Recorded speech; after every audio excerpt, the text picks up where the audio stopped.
आणि कमी अधिक प्रमाणात कोल्हापुरातही हेच चित्र आहे। कोल्हापूर जिल्ह्यामध्ये रस्त्यांवर खड्ड्यांचं साम्राज्य पाहायला मिळतंय।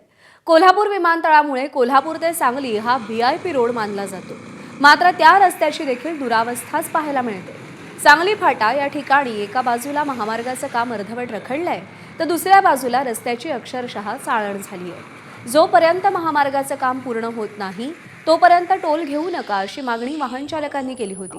सांगली फाटा या ठिकाणाहून आढावा घेतलाय विजय केसरकर यांनी।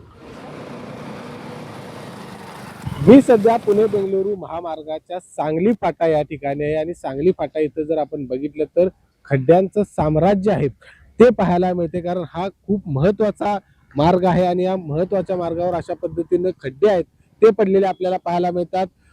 खरं तर दक्षिण भारतातून पुणे असेल मुंबईकडे जाणारा हा महत्त्वाचा मार्ग आहे, त्याचबरोबर इथूनच सांगलीकडे जाणारा देखील हा महत्त्वाचा मार्ग आहे आणि अशा पद्धतीचे खड्डे आहेत ते या मार्गावरती पडलेले आपल्याला पाहायला मिळतात। गेल्या अनेक दिवसांपासून या मार्गावरून जाणाऱ्या वाहन चालकांनी अनेक वेळा तक्रारी केलेल्या आहेत की जोपर्यंत हे सगळे खड्डे आहेत ते बुजवले जात नाहीत तोपर्यंत आमच्याकडून टोल आकारणी करून घेऊ नका, मात्र ती मागणी देखील फेटाळून लावलेली आपल्याला पाहायला मिळते।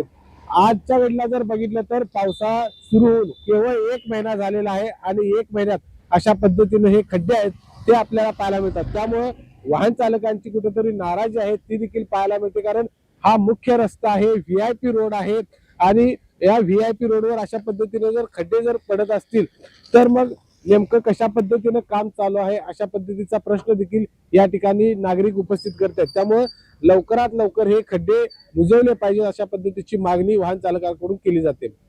कॅमेरामॅन अविनाश पाटील सह विजय केसरकर, ABP माझा, कोल्हापूर। ABP माझा, उघडा डोळे बघा नीट।